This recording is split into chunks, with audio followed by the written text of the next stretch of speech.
Hello and welcome to Willow Talk, another episode. Now, Elisa Healy is not here because she's off being an Australian captain, which is a reasonable excuse. Adam Peacock back alongside Brad Haddin. Been a long time. We like ships in the night we were. We missed each other for about 2 months. Yeah. Oh, you know what? I didn't think I'd miss you, but I have struggled. Oh, but thanks. before we get into the show, Yes. tell us where you've been. I have been in LA for 2 weeks. Yeah. Got back last weekend because I had work commitments. I missed my Willow Talk crew so much, the Footy Talk crew as well, and started some other work elsewhere at Stan. But I was over watching my daughter perform in America's Got Talent as part of a dance crew, Brent Street, bunch of teenagers basically, 30 of them, got a dance crew together, led by this incredible choreographer. They got scouted by the AGT. Wow. I don't know how that happened. They did a dance that went viral. They got scouted by the AGT producers, got invited over in March, got a golden buzzer, and then got invited back for the knockout rounds, made it to the final. But I had to come home with the family. So yesterday we were huddled around a laptop watching them perform live, and it is one of the, you're proud of your kids. Yeah. And everyone out there, you're always proud of your kids about what they do when they apply themselves and do something. Yeah. But man, I was just completely blown away by what she's been able to do and what those other kids did, and performing in front of 10 million people on television. Incredible. Tear in the eye. Unreal. A little bit, yeah, with the final. And Yeah. like, I reckon the last time I cried was at the end of Forrest Gump. So when poor old Lieutenant Dan went one way and Forrest went the other. But no, yeah, it's just because and it's the same with anyone. And you think about it with sport. Yeah. And I don't know what it's like to watch a kid. I don't know what it's like to play elite sport. But your parents, when you've walked out first ever time wearing a baggy green, you're like, you don't think of, oh, wow, this is a great moment. You think of, I remember when I had to drive this kid 4 hours to get somewhere that he needed to be to better himself. And that's what you think about, and that's what you get pumped about. And we know we've got a new big fan of the show, Simon Cowell. Yeah. No, he stopped me, actually. I didn't stop him for a photo. He stopped me and said, are you that dude who always bags England cricket on? Yeah, that's you, isn't it? That's you. No, he's an interesting cat, that guy. He rolls in like separate to everyone else. Yeah. He's always last into the chair to do his judging and everything like that. And then after the show, he gets in a Bentley, which is pulled up to his wagon, which is on the side of where the theatre is. And the Bentley actually goes up the footpath to go and pick him up so he doesn't have to mix with us, and drives off in this late model Bentley. But yeah, he's a big fan of the show. What did happen, actually, and I think this happened to you when on your overseas travels. We will get to the cricket, by the way, everyone listening to this. That when I landed last Saturday morning in Sydney, press a button to cross the road there outside the international terminal to get across the car park. This guy walking the other way in to pick someone up goes, mate, just wanted to say, absolutely love Willow Talk. Doing a great job. So, mate, whoever it is, I didn't get your name, but thank you so much, because that was back to reality, and really enjoyed it. Thank you. Mate, I had that in Rome. Yeah? I got up early one morning because we just arrived, a bit jet lagged, so I was looking for a coffee. Mm. I walked past an Irish pub. It was about 6:30 in the morning. You walked past it? Well, I hadn't been in there, but there was definitely some Aussies in there. And they walked out. I could hear ads, and I went, oh, this doesn't end well. Just keep walking and don't look back. And I turned around as I got far enough away, and they said, how good's Willow Talk? So anyway, we've touched all corners of the globe. Yeah, we're going worldwide, baby. Congratulations to your family, and I can't wait for the final. Thank you, mate. Yeah, thank you. It's up on YouTube now, actually. Yeah. Just Google YouTube AGT Brent Street and have a look. It's the 4 dances up there. The final one is just wow. Anyway, coming up today on Willow Talk, we're going to catch up with the latest on Australia's white ball tour of the UK, about to rip into the one-dayers. Yeah. Family-friendly time start of 9:30 on Thursday evening. Find an opener. Need an opener. Yeah. David Warner's gone. Got your ideas? Got a couple. Yeah. Okay. We'll get into that. It's interesting how they're going to rotate their bowling stocks as well, because it's not frontline quicks on that tour at the moment, so they're trying a few things, which is the time to do it. It is the time to do it, and we'll get deeper into it. But you've also got to have at the back of your mind, we've got 5 tests against England. We've had India. Oh yeah, England. I keep getting England because I'm so excited for 2 years. You think it's away. next week, don't you? It's 8 months 5 away. tests against India. So Josh has come back from Calf, Starkey, and Camo got to make sure they're peaking at the right time. But we'll get into the selection issues. There's some interesting ones. Yeah, absolutely. I did notice this was front page of the LA Times when I was over there, actually. Canberra. BBL. Great Interesting. idea. Now, you've heard them. I've heard them over the last 12 to 18 months. There was talk that Sydney Thunder might relocate. That's off the radar. But there's a bit of a push, and it's been in the news because there's an election down there. So it's been used as a bit of a political football or political six-stitcher, if you like, for what's happening with it. But we're going to delve into that because I'm going to put one-on-one together and think that Brad Haddin doesn't always equal two. Canberra Comet's great. Well, it's a great opportunity. We get Merv back. Oh, big Merv. He was good fun. I tell you what, I've got some great stories. I know with you Merv. do. He was. Did I tell you that when I first met Merv? First ever time. Yeah, but Merv came into the Comets to get the high performance unit going, show us what it's like to be a first class cricketer, an international cricketer. And I was only young at the time. I'm not sure. I think I just turned 18, so went out to meet Merv at the Kingo. As I walked in, and this is the guy that got sold to us as going to teach us what it takes to be an international cricketer, how hard it is, and he was sculling 2 Coronas at once. And you know what I said? I want a part of first class cricket. So Merv was great, but yeah, Canberra, nation's capital, great facilities there, great wicket. There's a heap of talent around Australia. Look out. You know something. We'll get What do you into mean? it. I think you know something. Or you would know something. You always know something. But I know a lot of nothing. Yeah, nothing, which is more than something. What? Anyway, we're also going to hear from Aussie all-rounder Glenn Maxwell. And we did these chats a few weeks ago, and we're going to bleed him out over the course of summer. We've already heard from Marnus about his bat love and his weighting and his bat and everything like that. Glenn Maxwell is going to talk about in-depth reverse sweeping. Yep. And I reckon every young kid and older cricketer needs to listen to this, because I remember sitting down with Glenn Maxwell when he's talking and planning about how to play the reverse sweep. See, I didn't have it, so I would never get into my thought process. But to listen to his thought process on what he's trying to do and why he does it, to manipulate the field, to open up different parts of the game, it's a fascinating chat to listen to it and get into his mind about how he uses the reverse sweep, because our generation would never think like that. The generation now can score 360. We'd never think about hitting a ball. Well, they're growing up watching it from the age of 6. Yeah, we'd never think about. I throw balls to my son now, and all of a sudden you ramp me and go 4, and so I beam him and just make sure I play with his feet next ball. But this is what they've grown up with. And listen to Maxi. I won't give it away, but it's a fascinating chat about the reverse sweep. Exactly. We'll get to that a bit later on. We're going to finish with Sundries and a special look, and we've got it in front of us, listeners. Yep. I know it's a bit hard, but you'll see it maybe on some of the socials when we get to it. A look at the Gray-Nicolls scoop. Gray-Nicolls, great bat makers. The scoop, iconic bat, which turns 50 this year. So that's when we get to Sundries. But I'll ask you front up before we get into the rest of the show. When you see a scoop, first person you think of? GC playing a beautiful cover drive on the up. Playing in the V. Greg Chappell. Greg Chappell. There you go. I think Jeff Marsh. Cutting it. Yeah. Yeah, getting for none for 20 off the first 8 against the West Indies at a one-dayer at the SCG. That's what I think of. No, some great cricketers have used this bat. We'll get into it a bit later on. Now, a few quick hits before we get into the show proper. It's the biggest lead-in of all time. I think we've gone about 15 minutes already. The club cricket season is just around the corner, so send in your club cricket club's hats for us to wear on the show. We've had North Eltham in Melbourne and Palm Woods Hinterland from Queensland on the show already, with a few more on the way. Send them in to producer Sam. All the details are in the episode notes as you have a look at however you're listening to this particular podcast. Also, a big thank you to those who have rated, reviewed and followed Willow Talk on the Listener app, Apple and Spotify. We've hit 500. Yes. We've hit the target. We're at 506. We've burned past Brian Lara, and we're off to set our own kind of record. Our next target is 550. Not getting greedy, but we are. And we've also hit a milestone of 150 reviews on Apple, with a couple more reviews coming in, like this one.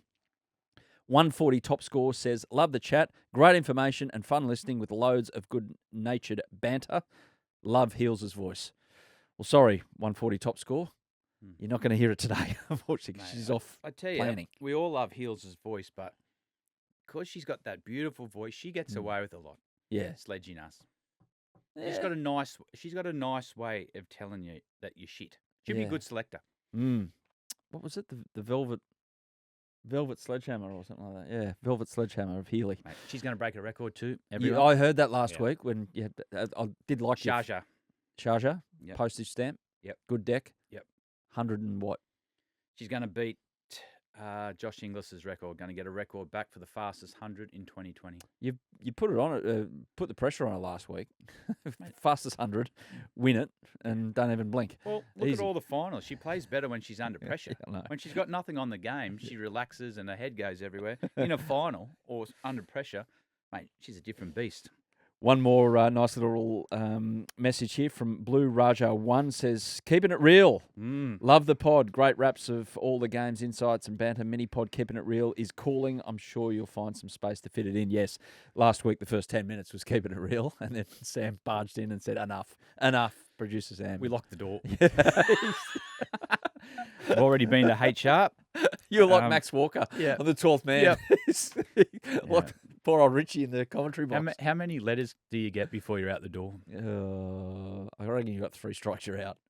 Oh, You're on 2. no. We'll be fine.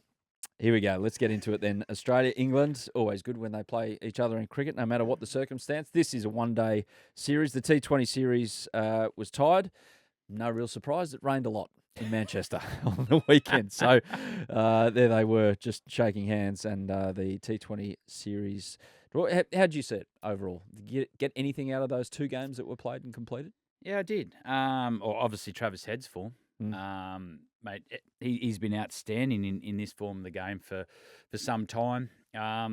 Is it enough to whet the appetite that he might do it in the Test match? Because his success in 2020 and one-day cricket at the top of the order's been outstanding. And I like the guy's got to go. I love guys playing when the bigger players aren't there, the Cummo, Starks, Hazelwood. I like seeing how people react under pressure. And Josh Inglis was really impressive. He's 100. Jake Fraser probably didn't get the runs he wanted. He got a score in the end, and I love that. I love the learning that he'll get from this tour. He'll come back and he'll take all those learnings from IPL, been around the Australian team, their first-class coaches, and I think we'll see the benefit of that in Australian cricket come this summer. And the scary thing was our fast bowlers' injuries. That's a worry. That's a worry leading into an Australian summer. But Matty Short, he's sort of a name that we haven't heard about for some time. He got 5 for 22 off his 3 overs, but his record in one-day cricket over the last couple of years for Victoria has been phenomenal. So is he the front runner to open the batting with David Warner gone now? Possibly. Just on Travis Head, 14 T20 half centuries this year. Yep. 7 of them in fewer than 20 balls. Yep. He's seeing them well, is Trav. Mate, he's seen them well. He was outstanding in the American League. I think he got 5 in a row. I think it was a record. But I tell you what, he won't be fatigued. He's not batting for that long. All running between wickets. Imagine that in a Test match. So here's the thing, and I heard you guys talk about it last week. I listened to it on the plane on the way back, actually. It was very informative and enjoyable listening. That Smith ain't playing opener. No.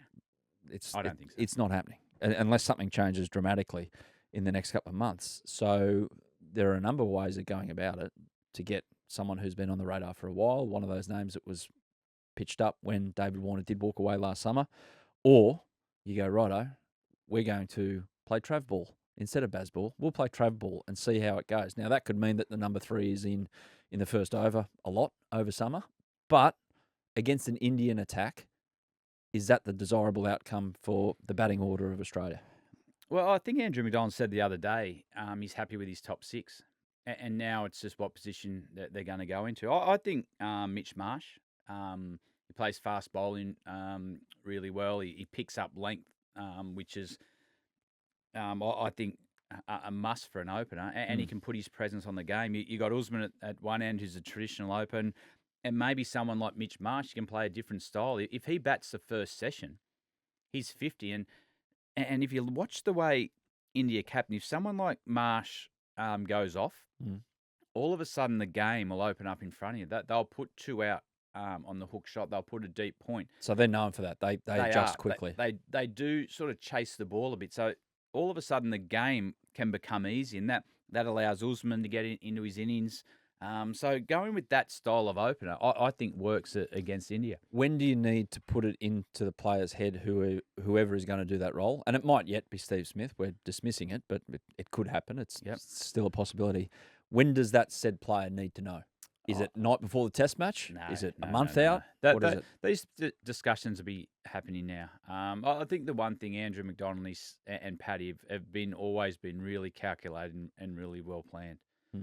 And it's a great opportunity with these Shield games to try some things. These guys will know a long time in advance, so they can get to the nets, practice different techniques that they need, get their mindset around it. But yeah, I think the top 6 will be the same. Okay. Now, the one-day series starts at Trent Bridge tonight, weather dependent, of course. You never know what you're going to get in the middle of the country there. 9:30 p.m. Eastern is the start of it, so nice one before bedtime. Then it's Leeds on Saturday, Durham on Tuesday, next Friday at Lords, and then Bristol the following Sunday, and it pretty much ends the English summer, if you like. Interesting to see the crowds as well. There was a bit of talk about it kind of hit them between the eyes, the ECB, about a lack of crowds at some of those test matches, which fair enough. I mean, Sri Lanka and West Indies. But, yeah, I wonder who's going to rock up, because we're banging to football season over there as well. So it's not front page news at the moment, cricket. No, it's not. But I'd go and watch, because Brendan McCullum taking over the one-day team interests me. Yep. There's a lot of new faces in there. There's a new captain. The way they're going to play, they're not going to wait for the game to come to them. They're going to walk into the fire. So that, to me, is something that would be enjoyable to go watch. And Australia, who's going to open? What's this new look Australian batting ought to look like? And it's another great opportunity for the English to give it to us. But yeah, I wouldn't imagine the crowds will be that big with footy season started. I think around the weekends. Yeah, around the weekends it could be. 19-year-old Mahli Beardman might not be on the radar of a lot of people. Those who didn't watch the Under-19 World Cup final or the World Cup full stop might not know a hell of a lot about him if you're not into your WA cricket in particular. But he's on the radar, obviously, for the future, because he's been drafted in the squad as fast bowling cover. Now, that to me looks like we don't want to tinker with anyone who's fit back here outside the big three, who like even a 1% chance of playing a test match this summer. So let's give this kid a go to just and you're big on this. You've always said it. You experience the training environment and it elevates you. Yeah, it was an interesting selection on the surface. When you take a real close look at it, you think, well, he's played one game for WA, so why is he there? But then if you take 2 steps back and have a look at it, we've got a few injuries. You got Bartlett's gone down, Ellis, Spencer Johnson, Riley Meredith now, and we've got a big summer ahead with India here, and we start our domestic competition on the weekend. So my gut feel is probably wasn't in the WA's first team. Yeah, and it's hard to get in. It is hard to get in. They've got them coming from everywhere. But firstly, you've got to be 6'20" to get in. He's obviously a player of interest, and someday he'll get his opportunity to play. Might even in a week or so, but he'll get his opportunity down the track to be an Australian player, and we hope long term. So he gets a taste of the environment. He'll go back and he'll lift his stands at training. But my biggest thing, I just think that it didn't want to disrupt preparation back here. I think they would have went to the States and said, okay, who's your team for the first few one-day games? This is what we look like, WA, New South Wales, South Australia. And just pick someone from outside of that. Yes, they can cover it. They get the opportunity. He's played well at 19s.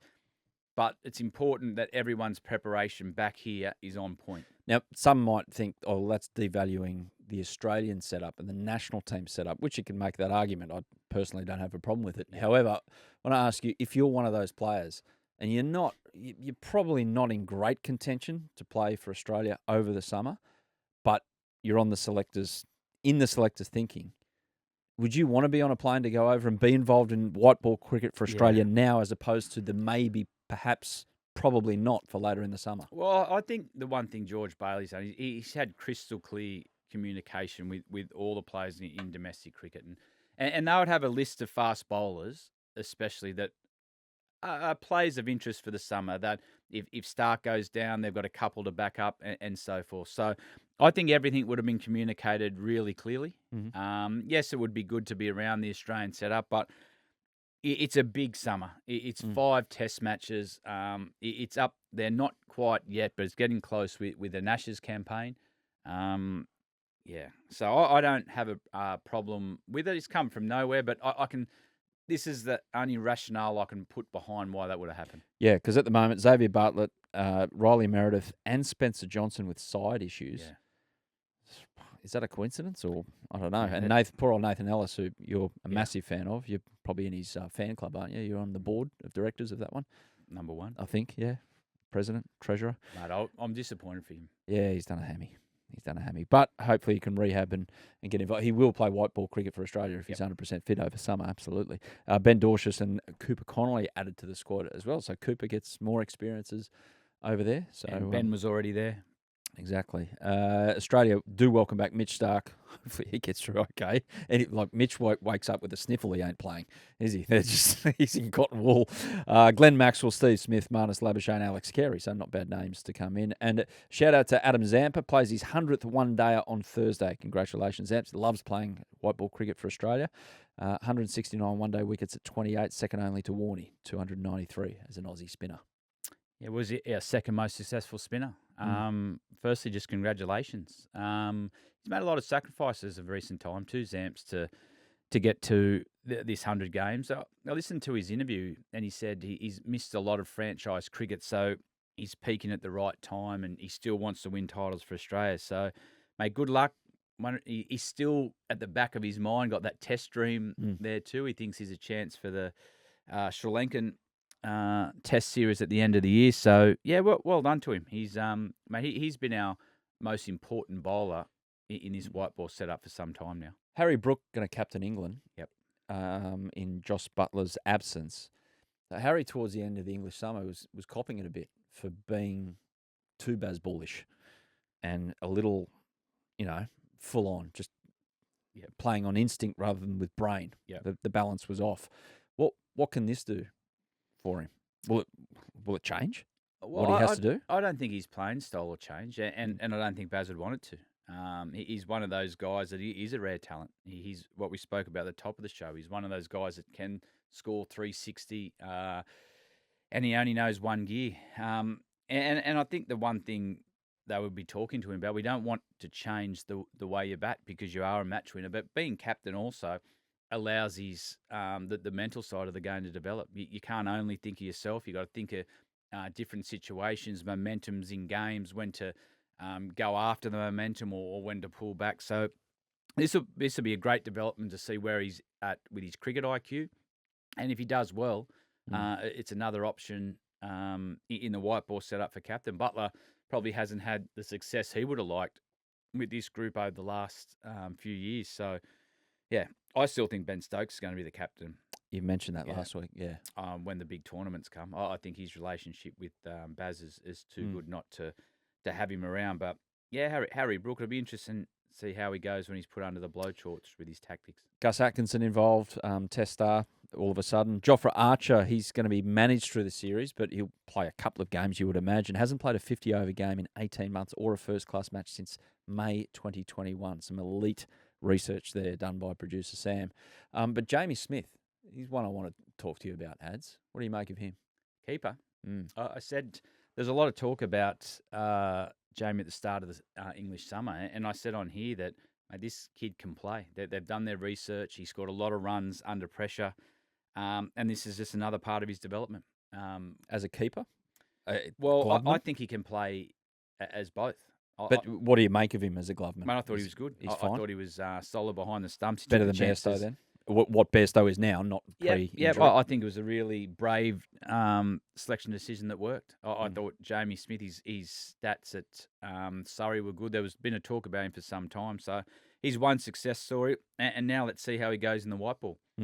He's an option when Butler comes back, maybe to play as a bat as well. The impressive thing about him was the way he played in the middle order and batted with the tail. He really controlled and changed momentum at the back half of games in Test matches. He scored tough runs, which is always a good sign. So let's see now how he goes in the white ball. Now, we've got a DM on Instagram from Charlie, listener. Thank you for this, Charlie. He's an avid listener and a POM. We will not hold that against you, Charlie. I beg to differ. No, wonderful human being. He says he loved the chat with Nathan Lyon and had him wondering what are the pros and cons to allowing a few English players to participate in Sheffield Shield. What do you reckon? A few of them have come out here and played, like Harry Brook has come out here and played grade cricket. Yep. But what about Sam Billings? Shield cricket? I remember my last series, the 5-0 Ashes here. I think he plays now left-hander for Durham, Broadwick. He was playing grade cricket at Northern Districts and got called in the last Test match. And there's a lot of stories like that. I think De Freitas did it years ago as well. So I think you'll see a lot of English come out in a couple of years and play grade cricket out here. But not Shield? I don't think so. I don't think, no way. Because listening to that with Nathan last week, so the way it works, I had explained to me by the great Marcus North, who's involved heavily up there. It's the ECB and the counties aren't on the same page. Nope. So the ECB run the national teams program. The counties are like, well, we're running our own show. We don't care. Yep. We want the best for what we do. Yeah. And you know, like, how long was it before Yorkshire actually allowed anyone outside of Yorkshire to play for them? So they're very, very insular is probably the wrong word, but they're very focused on their own program. And that was why Nathan went over there, because Lancashire obviously thought, no, we want to develop our spinners. We want this intel, as opposed to what Nathan said about Baz not being overly happy that this guy was taking a spot. So you can get both sides of the argument, can't you? You can make an argument from both sides. The reason big counties like Lancs want Nathan is they bring their members in. Yeah. They bring bums on seats, makes money for the county, which is good. But I don't think we will see any English play first-class cricket. What about, Charlie also asked as well, follow-up question from Charles, any plans to get any of the England team on as a guest, or do you reckon Baz will block that? Guest on Willow Talk. We chance? We can ask, surely. Yeah? You've got contacts? Yep. Probably better than my contacts. Mate, surely they'll want to come on in an Ashes series, talk up their team. No, probably not. I wouldn't have thought so. We'll try and bank a few before. We've got 15 months later. Sam Billings coming out. He loves to chat. You heard him on the stump mics. He's with the Thunder this year. Yeah. Mate, he's hard to shut up. Get Bilbo on here. He'll have a chat. Yeah, fair enough. Well, we'll get a couple on, not just for Charlie, but we'll think of you, Charlie, when we get a English cricketer or two on. If you have any questions, thoughts, feelings, emotions, feel free to drop the show a DM on social media, just like Charlie. Find us on Instagram and TikTok by searching Willow Talk Podcast. Australia involved in another bilateral series starting Thursday in Mackay. Australia's women preparing for the T20 World Cup in the Middle East, taking on New Zealand. It's Sunday, Mackay again, and then next Tuesday at Allan Border Field before they jet off to the UAE. And what's important in games like this, Hads, on the precipice of a World Cup? I think it's just about getting all the little things right. Players want the start of the year to get a lot of volume in, and a camp like this would allow that. They have great facilities up there in Mackay. The heat will be also a big advantage. But the one thing in these sort of tournaments, you want to make sure all your team stuff is really crystal clear what you have to do in a World Cup. So your fielding, your behaviours around how you want to play, your game style. And then you got the opportunity to try a few different things. So, yeah, it's a good time for these girls just to experiment a bit, but their behaviours around performance and what they want to stand for in the World Cup, they've got to have all that nutted out. So by the time they get on the plane, they're ready to go. Do you reckon that makes Captain Healy grumpy to be around in the next week, or is she going to be that nice, cuddly leader? I think her job here will be to get around to individual players. Yeah. Making sure everyone knows their role crystal clear and how they're going to be used during the World Cup. Different surfaces, how they might come into the game, how she's going to use them as well. So by the time they get there, it's just about the finer details leading into the World Cup. But her job will be pretty big to get around to everyone, so they're crystal clear on their role. If you want to delve into the full-on preview of this tournament, the T20 World Cup for Australia, go to last week's episode because you'd imagine that she'd be able to do a pretty good job previewing a World Cup like that, seeing she's playing in it and captaining in it. They did just that last week on Willow Talk. And one incentive for this little series before they jet off is Australia hasn't lost the Rose Bowl, the series, the situation they play against New Zealand with in international cricket since 1999. Haven't lost this century. So now's not a good time to start. Won't happen? Fair enough. What about Canberra playing Big Bash cricket? Is that going to happen, Bradley? Canberra. Yes. ACT, Canberra. Government want it to happen. We've got an investor now. Greg Borer says there's $90 million worth of commercial backing. It's locked in. Cricket ACT, he's involved there. Very successful businessman as well. If it financially makes sense, does it make sense full stop? Oh, I think it does. I think if you look around all the other sporting codes in the country, rugby leagues expanding, AFL, they're all expanding. So I think Big Bash would benefit from having another team in. There's another asset there for Cricket Australia. I think we've got enough talent out there to filter a couple of teams, actually. So it's 33 professional new contracts would be created by this in men's and women's cricket. 33 more opportunities. So Andrew Barr, the Chief Minister, which is basically their Premier, he's up for election at the moment. The Liberals are having a go at him for saying, "Oh, you're just using this as some currency to try and get you re-elected," but that's what happens in elections. That's politics. So the ACT Chief Minister has committed $3 million per year into a Canberra W and BBL team, aiming to be in the comp by 26-27. I mentioned before Greg Borer. He's got that commercial backing as well. They're looking at upgrading Manica as part of this as well. I'm going through all of these things, looking for a doubt, and I can't quite yet find a reason why it shouldn't happen without knowing what we're looking at under 17, under 19 level. But the way I look at it, it comes purely down to a cricket decision. Is this going to benefit Australian cricket? Full stop. Now, if there's not enough players that are good enough to be able to make another team necessary, then the blowtorch needs to be on the development system in Australian cricket. And that's not working properly because there's enough people playing cricket that come through the system.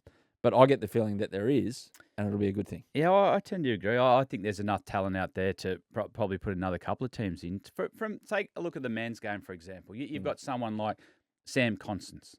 He got a bit of a taste of state cricket last year. He didn't play Big Bash. You got Matthew Gilkes there now. Sam Billings has come to the Thunder. Where's that leave his career? Yeah. All of a sudden, you got the younger Davies brother. They've signed a left-arm orthodox from the West Indies at the Sixers. So where does that go for Joel? Yeah. So all of a sudden, these three guys that Australian cricket need to be playing might sit out all the Big Bash. So from a talent point of view, I don't think it's an issue. Australian 19s, they were successful. We had a winning Australian 19s team. So those guys will need opportunities in the coming years. So. And the women coming through too. Must make mention of that. Given the success in the last 15 years of the Australian women's team, it's only made young girls want to play cricket. So where are they going to end up? Yeah, well, and it's another opportunity for, as you said, 33 new contracts. The talent discussion's interesting because I think the talent's everywhere. As I said, I named those three players there, and keep an eye on that this year, see how much they play. And they're three players you'd want to see playing more and more cricket. There's a young Nikitaris. Yeah. Remember facing his dad. He didn't play much Big Bash. I've watched him a bit in grade cricket, and he's a very talented cricketer too. So the more opportunities they get exposure at that sort of level, it's a better for Australian cricket. And I'll tell you how Canberra cricket helped me. Yeah. I was apart from Merv with the double coronas. Merv corrupted me, but I remember coming out of school and everyone who wanted to be a cricketer was trying to look where to go. From Canberra. So I came out of school and the Comets were there. So I was lucky enough to play the first year there, get exposure on the national stage. And from there, I got taken and the opportunity then to play first-class cricket for New South Wales. So, but that all came off the back of the Canberra Comets being in the comp. We won a couple of games. We Big Merv came down to play. We beat Victoria a couple of times. So for me, it was a great stepping stone to become an international cricketer. And I think, as you said before, your question was about talent. And I said, I can reel off 15 to 20 more kids sitting there waiting for opportunities. Well, here's the thing. I reckon about 5 or 6 years ago, it felt like, you played a couple of good games in grade cricket, you've got to go in the Big Bash because it wasn't on the radar of some of the big name international players from Australia. They've tried to twist it around, bring in the draft and things, but it's a generational thing. So kids who are 21 now, they've grown up with Big Bash cricket. Yeah. When Big Bash started, no one had grown up with Big Bash cricket. No. So you're not manufacturing cricketers for this style of cricket.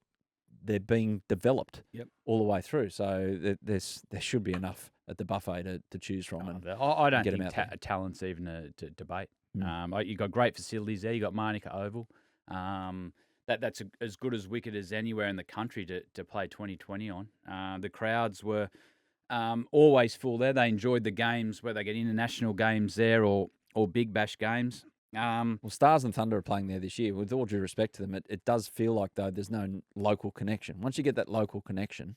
Well, I think if you're talking about local connection and you say that, for example, the Stars and Thunder are playing there, the Thunder's big marketing campaign is to be in Western Sydney. So if you put a team there, it keeps Thunder away, and they've got the opportunity then build Western Sydney. That's yours. Own it. Give your fans a team that they can love. Look what's happened to the Penrith Panthers. Yeah, that stadium's sold out every week. So it gives the Thunder to stay true on their promise and what they want to stand for. So I think it would benefit from them to have all their games back here in Sydney, and then you've got your team in Canberra.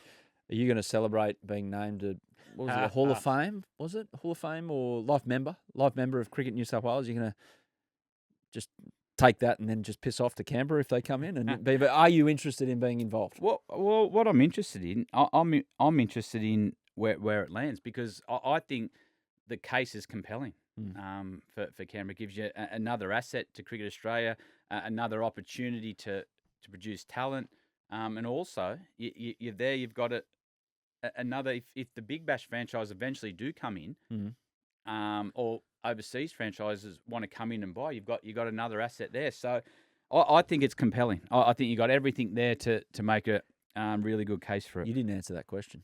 So you always, like, what was it? Play it or leave it? We had play it or leave it. You said, "Oh no, I'm not going to have leave it." You just left that. What do you mean? You just shouldered arms to that delivery that I threw down at about 120 k's per hour and bounced twice before the keeper. But would it interest you? I'm not saying if, like, 100%. It's a what if. It would interest anyone. Yeah. Imagine being able to go in and like when the Sixers started, the Thunder, to be going in and create an identity on what you want to stand for from day one. Yeah. This is the game style you want to play. And you had that at the Sixers. We had that at the Sixers. The Thunder had that when they started. They probably didn't get that right to start. And look at the success the Sixers had. Off the back of, I think, with some really, Stuart Clark was really big in that. Trevor Bayliss was there.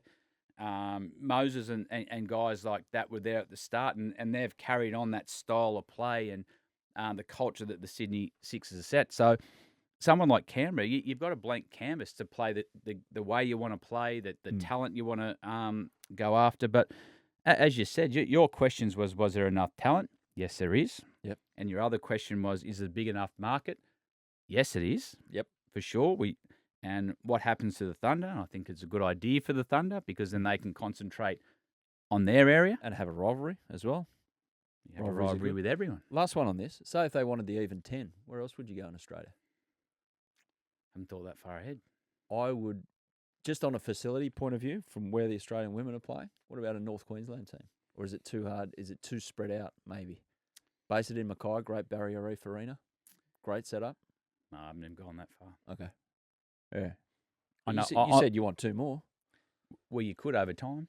Would you, here's one for you, would you do what some other codes have done, like rugby league and A-League football, bring in a Kiwi team? Oh, my gosh. Can we have a bucket in here, please? Because Brad Haddin has just turned the colour of his hat I haven't got the opportunity ever green. to cut to a break, but Willow Talk, we're just going to have a quick break. Welcome back to Willow Talk. Brad Haddin is feeling a bit better now. Oh, my God. Where are you? I'm white. I feel ill. Now, last month, I sat down with Glenn Maxwell to chat all things reverse sweeps, switch hits, ramps, all that kind of stuff. It's part of our Deep Points series where we do a deep dive on a specific element of the game with the game's best players. Kind of makes sense, doesn't it? So you can catch them here every other week in the podcast and on YouTube. We've already published Marnus Labuschagne, his love of bats and all things bats. Bat frother is Marnus. Check that one out if you're a cricket nuffy. But here's Maxi on playing the reverse sweep. Glenn Maxwell, reverse sweep extraordinaire exponent, if that's a term. It is now. When did you first start doing this caper? I can specifically remember the first time I ever played it in a game. I reckon I was about 13 or 14 playing a seniors match. The game was already over and we were just batting for a little bit longer. And one of the blokes in the opposition goes, if you're trying to reverse sweep the next one for 6, I'll share you a can of Coke. And I'm like, all right. Tried it, LBW, see you later. But I specifically remember that was the first time I ever tried it in a game. I was like, that was dumb. But we shook hands straight after that ball anyway and walked off. And it was only probably a couple of years later that I started, I think, practicing a little bit more in the nets, and then same thing, shelved it, never played it in games. Not until I probably got a little bit older and started playing, I think, for representative cricket, maybe for Victoria or even at Premier level, and didn't really use it that often. It was only once I actually started playing state cricket that I was like, I've got to find ways to score here so I don't just get held down by good bowling, and started practicing it more and more and more, taking on some better bowling, knowing where they were going to bowl. They were more consistent, so I had a better idea of what was happening in front of me, and I think the better the bowling, the easier it is to actually do it. I think the more predictable it is coming down, and the more predictable it is where it's going to be. So I was able to work on it enough away from the game stuff, and then when I introduced it in games, it sort of became normalised probably after about 10 or 11 years. Yeah, it's a slow burn. It's a slow burn. I got them in the end, and now everyone's trying to do it. So it's it wasn't the cool thing at the start of my career, and now it's probably the flavour of the month. It is. There's still a threshold of somewhere, but it's a lot higher than what it once was of, can you please not do that? From coaches and, people who are trying to form a developing cricketer in the traditional way. Do you feel that, like, when you were growing up, if you tried it too often, you'd cop a bake from the seniors or the captain or the coach, or was it just something that they allowed you to try and fail at? Well, I think I had some really good voices behind me at the time. I think I had guys like David Hussey, Brad Hodge, Andrew McDonald, all right in my corner, saying that's the sort of flair and shot making that we actually need to sort of change the way that we're going as a one-day side or T20 side. And they sort of let me do my thing. To be fair, in the Vic side at that stage, I was batting 8 and wasn't really bowling, so I was there more as a sub fielder, and which was my ideal role at that stage. I absolutely loved that. I was like travelling around as a I suppose professional fielder and having the time of my life. And there's only a couple of times where I actually was really needed to bat and didn't really use it that much. It was only when I started playing for Australia that I started probably using it as much as I did. I remember my first tour against Pakistan in Dubai. I started trying to reverse sweep side Ajmal, and I hadn't really used it all that much in a game, but I was confident in the way that I'd practiced over there in those conditions. The first time I'd been overseas playing cricket in those conditions, in dusty wickets in Sharjah, and so I just sort of started trying to take him on reverse, and my way of thinking was like, I don't know which way it's spinning, but if I can get him off his line, he might think that I do by sweeping, because I had a shocking sweep shot, but I had a decent reverse, so Double bluff. then started bowling worse, and I started scoring a bit easier. What happens when you know you're hitting it well and doing it well? What can you see from the bowler? What is happening out there? Is there more conversations between bowler and wicketkeeper, which makes you believe that I've got to keep doing this because this is really playing with them? There's stages where sometimes not playing it is worse for the opposition. Like they'll set a field where they're like, all right, we've covered the reverse. Where's he going to go now? Like, what's he going to do? And sometimes when they don't set a field for it, it's like, oh, you know what? I'm going to play around with them first and almost like hit it into different areas, show them I don't need to play it. And I suppose there's always that cat and mouse where sometimes they're expecting it to happen and the opposition sometimes waiting for you to go to it. And if you don't, it's almost like you get enough bad bowling expecting that it's coming. And it's a great game of cat and mouse. And it's been something that's, I think over the last probably 4 or 5 years, I've been able to make it a really successful shot consistently and score a lot of runs with it to a point where once I come out to bat, there'll be a field set specifically for the shot, which is exactly the point you want it to get to. And it's one of those things where I worked at it so hard for a long period of time and still made a lot of errors, still got out to it occasionally, but I'm going to get out trying to take the game on in T20 and one-day cricket. I'm going to get out in different areas. I'd rather get out trying to hit a boundary than trying to hit a one. So I think that was one I always was able to justify. So when you go out there and, they all of a sudden, in the traditional deep gully area, they put 2 there, do you sometimes think to yourself, it's still not going to be good enough today? I can still get this through or over? Well, as soon as there's 2 inside the ring, I'm not all that worried about it. It's when they probably put the deep, almost third man and a deep point for a spinner that I'm sort of thinking, okay, well, I've either got to hit it flat and still try and find a gap. Yeah. I can't go up as much. And I suppose the thing that I've worked on really hard with reversing is not just having one, just having like 4 or 5 that I can go to in different areas and not sort of, I suppose, just hitting in one spot where it makes it difficult to stop.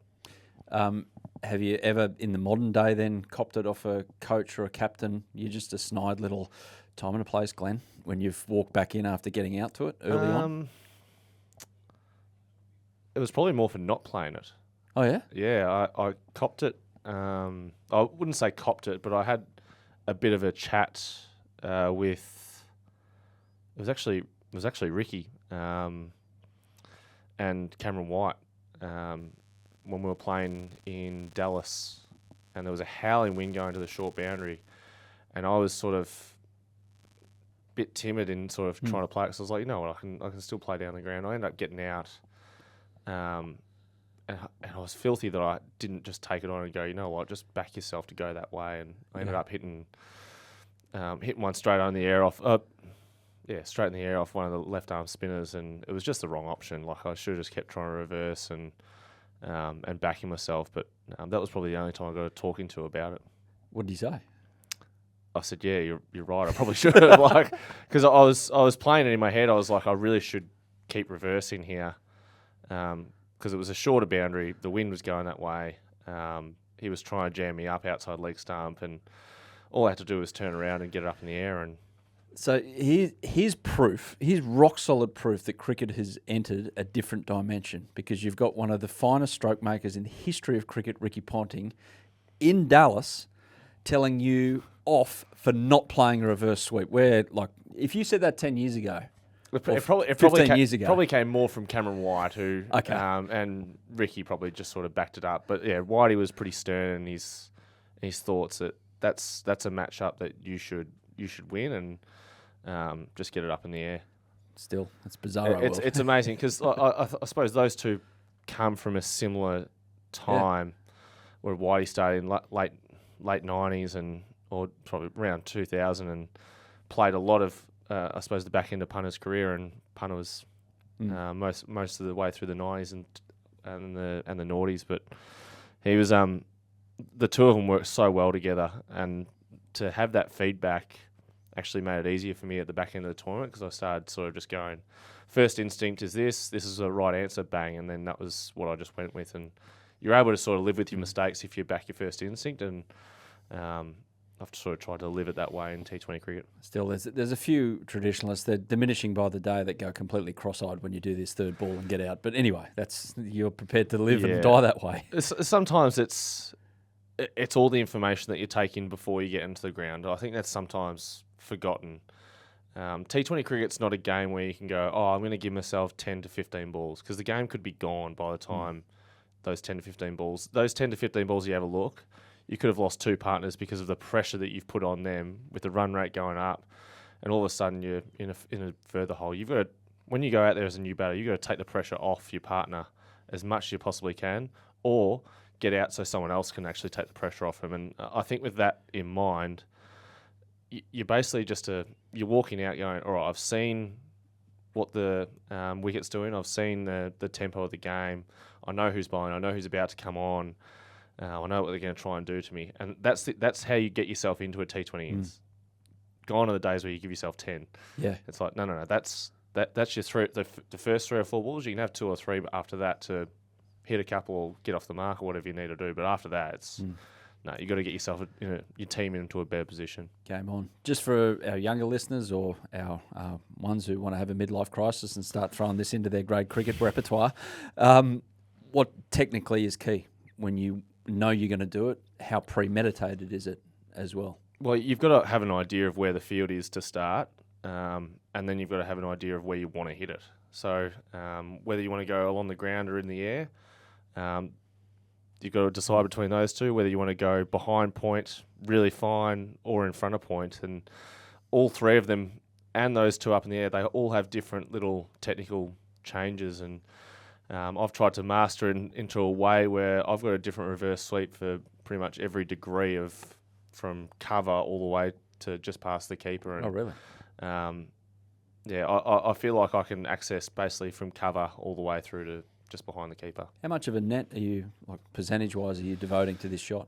Not a whole lot. I think there's times where I'll hit maybe 10 to 15 throws, and I'll work my way around and sort of try different techniques, try different foot positions, and see what feels comfortable. And from there, I've just basically gradually worked on it to a point where I feel confident enough that in a game, if they bowl a ball in a certain area and or they're building up a certain amount of pressure, that I can get out of trouble with a reverse in a different part of the ground. One that springs to mind, one that you've cleared the rope with this shot. I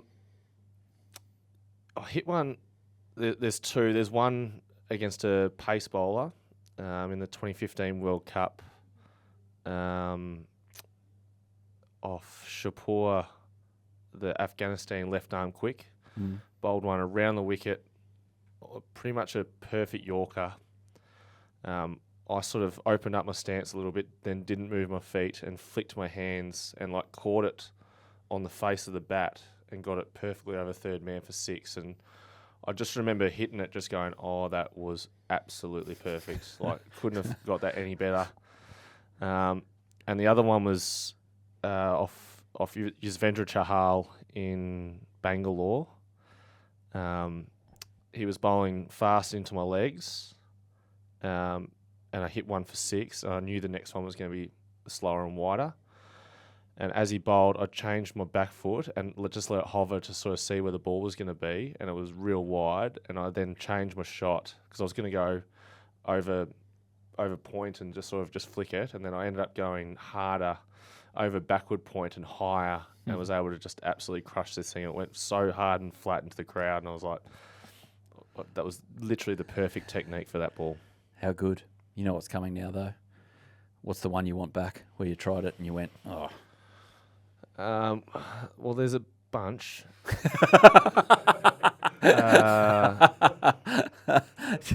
Now you really tested me. Just one that it's buried in your subconscious somewhere. It might come out on special occasions, but there's special occasion. There's probably 2. There's one. I didn't get out to this one, but I got nailed for it for years afterwards. So it was 2014 Dubai, Abu Dhabi in a test match, and I got sent out number 3. And the only reason was, we're 1-0 down in this test series, in a 2-test series. There is no point in going out there and blocking out for a draw. We're going to try and win this. And you go out try and put some pressure on him, and if we get close, we might be a chance. So I went out there and just played shots. But people are thinking, why isn't he taking this serious? Why isn't he like giving himself some time? We're not going to get the runs. Like bat out for a draw. I was like, no, we're not here for that. Yeah. There's no Test championship points we're playing for. If we lose, it doesn't matter. We need to try and win. So I went out there and played some shots, and I missed a reverse sweep from one of the spinners. And missed leg stump just like by a hair. And I got nailed in that post match by like Kim Hughes, all the ex-players for trying to play a reverse sweep in a Test match when we're in all sorts of trouble. And I'm like, you have no idea what's going on. So that's one I just wish I had back. If I had just defended, no one really would have cared. And I got out to Rashid Khan first ball in a Big Bash game. And I hit one just straight to top edge one straight to point. And he carried on. It really irked me. It really irked me. Like I was just so angry, and just like picked out points so well. Just went, dum, bang. Yeah. That pissed me off. Well, to end this interview, it blends seamlessly into our unrelated question for the end of this interview. How many times have you watched the innings at the World Cup against Afghanistan?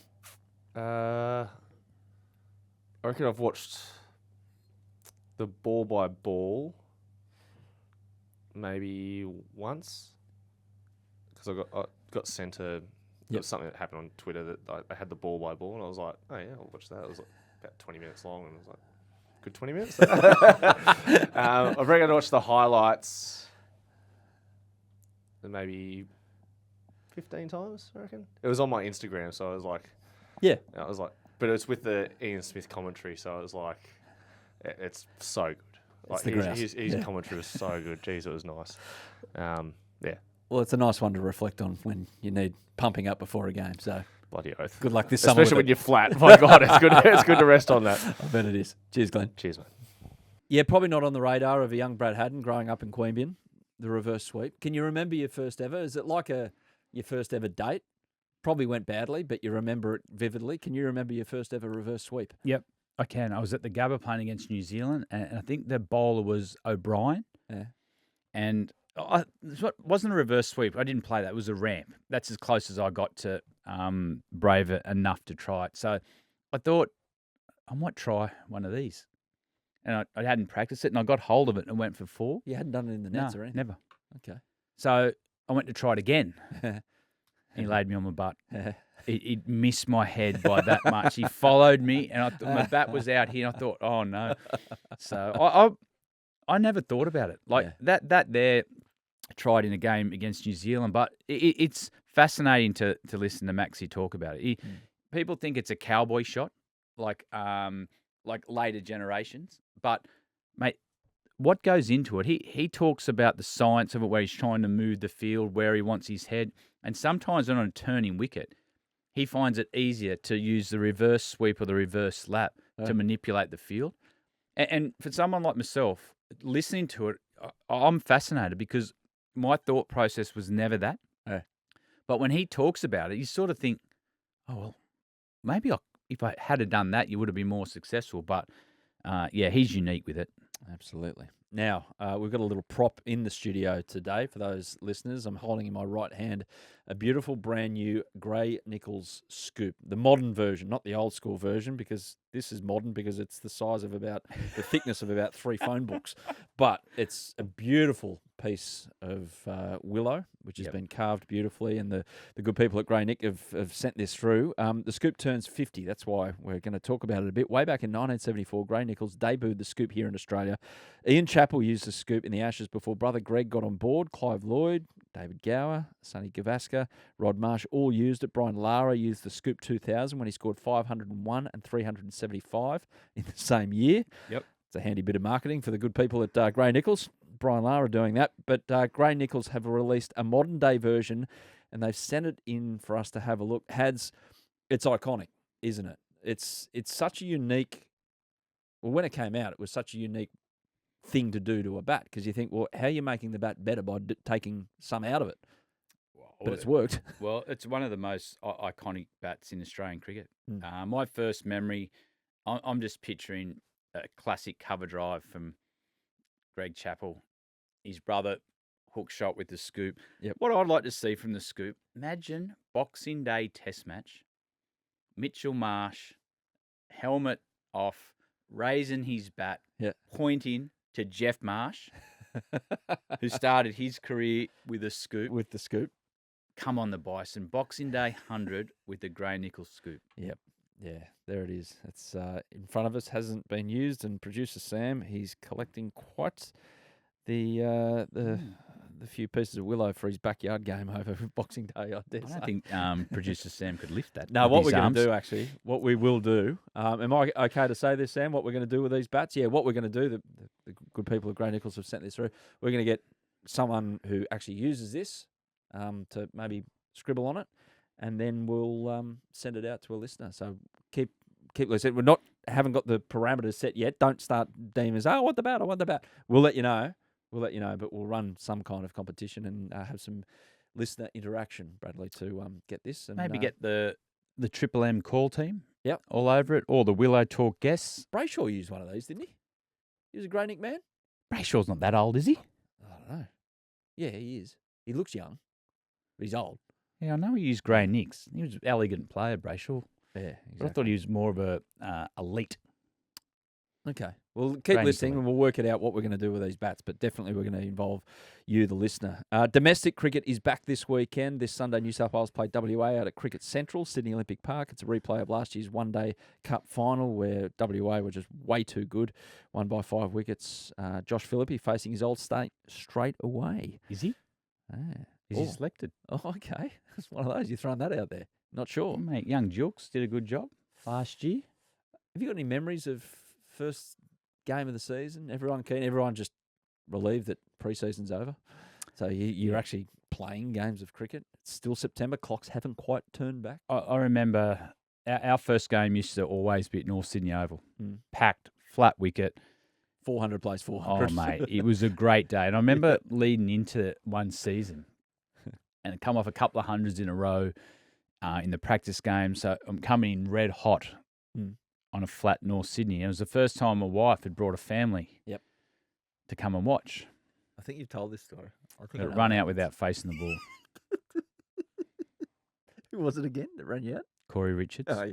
Yes, no, sorry. Mate, it was. I think this is what they'll eventually get to at Cricket Central.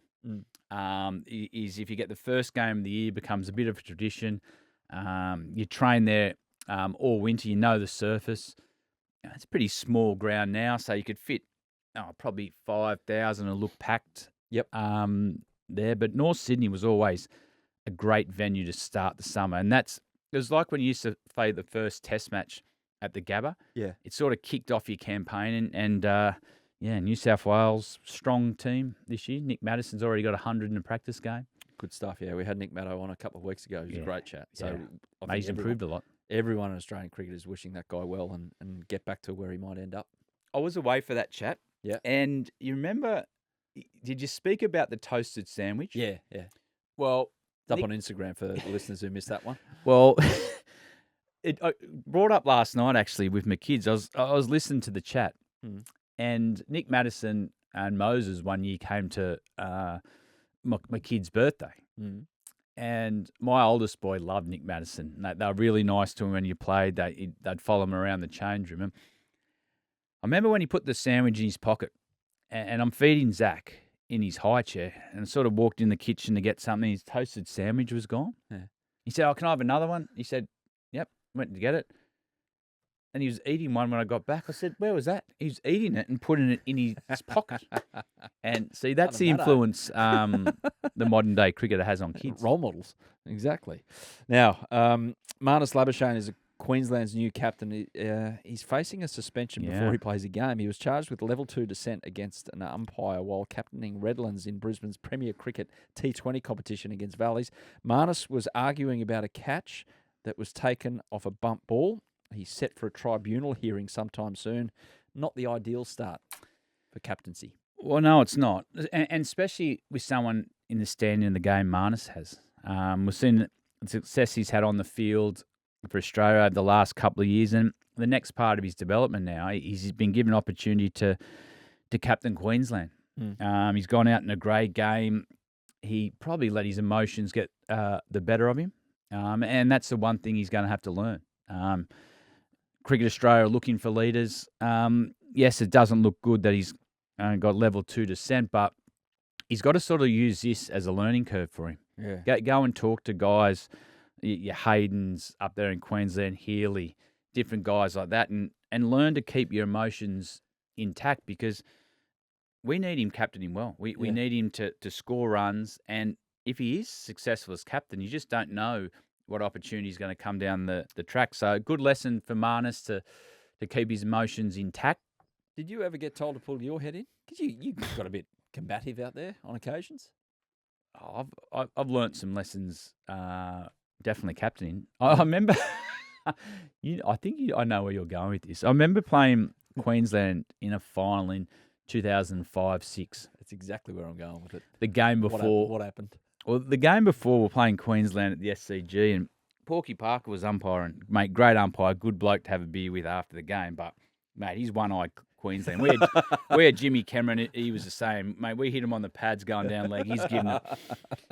And a couple of decisions weren't quite going our way. And Stuart Clark was throffing. He was meant to be at fine leg. He was at short 45, giving the umpire everything. And I could just see it all building up. And it was getting more frustrating. And I think even the Queensland boys were shocked at some of the decisions.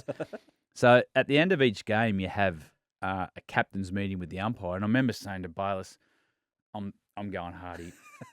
He goes, I wouldn't. He goes, what do you mean? I said, what about this, and this? They got to be accountable. He said, what happens if we get him in the final? And I went, good. So I walked in and sat down. They said, Hads, what do you think of the umpire? And I thought the umpire was outstanding. You bullshit artist. And I remember even Porky looked at me, and the Queensland coach and captain sort of looked at me and went, and they said, what do you mean? I said, mate, I thought the way they handled the game was outstanding, very professional. Mate, the decisions were first class. Walked out. And TB goes, you did that better than I thought, because we had him in the final next week. And he didn't want to get offside with him in the final, especially at the Gabba. And it worked out? We won. Yeah. There you go. Play the long game. Yeah. Happy for you. Quick one to Darren Lehman. He's quit roles as assistant coaches at Brisbane Heat in Queensland. He's got a full-time radio commentary gig for the ABC, Sound of Summer. Well, on the AM dial anyway, not FM. Mate, I tell you what. M crew. Buff's going to add some colour to the ABC. Geez, that media corridor just gained an influential figure, didn't it? Well, the one thing about Buff, he loves the game as much as any person I know, and he's a cricket nerd. Yep. So he'd be a great asset to them. Mate, we've lost him from the Triple M team, but I dare say we'll bump into him at coffee, the bar. Exactly. Yeah, coffee the next morning. Pat Cummins has shared on Instagram he's almost finished a book called Tested. He's interviewed 11 extraordinary people. Julia Gillard, Dennis Lilly, a scientist thrown in there as well. Some people from outside sport. Obviously meant to hit shelves next month. I'll be really interested to read the chapter from a cricket perspective, Dennis Lilly, because Dennis was the man that helped Pat sort out his action, his run-up and everything like that. Instead of running in, look like he's carrying a piano on his back. He was running side to side. The great Dennis Lilly has a lot of time for Pat Cummins, and I think Pat Cummins has even more time for Dennis. Yeah, well, Paddy was very lucky to have the service of Dennis. I know Brett Lee used the same. Mitchell Johnson have all been to Dennis. But it'd be a good read. It'd be great for your Christmas stockings. Very intelligent man. And just interested to hear his views on the game. So, it'd definitely be my Christmas stocking. Now, and Hollywood might be involved in the 100. Cardiff-based team in the 100, Welsh Fire, have been in contact with Hollywood stars Ryan Reynolds and Rob McElhenney, who own Wrexham. And they've done that series, I think it's on Disney out here, called Welcome to Wrexham. They bought a Welsh football club, which was way down the divisions. They've gone promotion. It's become a big thing. It's a Hollywood story. It's fantastic. But the Welsh Fire are reportedly worth about £30 million. But while the Fire have reached out, nothing substantial has come back yet from Team Deadpool. So good way to go.